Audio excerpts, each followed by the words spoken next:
ES-14 has also introduced two new methods called findLast and findLastIndex.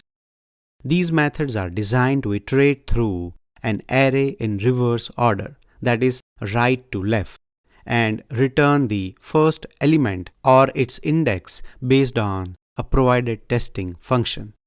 Before ES-14, there was a find method for finding an element in the array, which still is there, but it used to start iterating from 0th index, that is from the first element, that is left to right. But here the findLast will start searching from the last element and will return the index number as soon as it finds or matches the value. Let's understand this practically. Here I'll say let ARR is equal to 35241. We'll say const ARR1 is equal to. Now here I'll say array.find.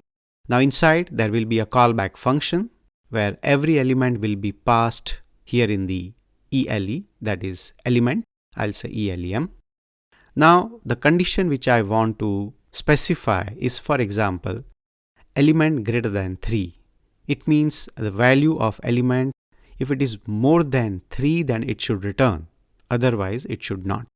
So this will actually loop through the array from left to right, and it will compare the condition, and if it matches, it will return the value. Let's say console log ARR1 and save it and execute. And you can see that the output is 5, because here 5 is the value which is more than 3, and it has returned the value itself. Now let me just replace this find with findLast and run. And now you can see that we have the value 4.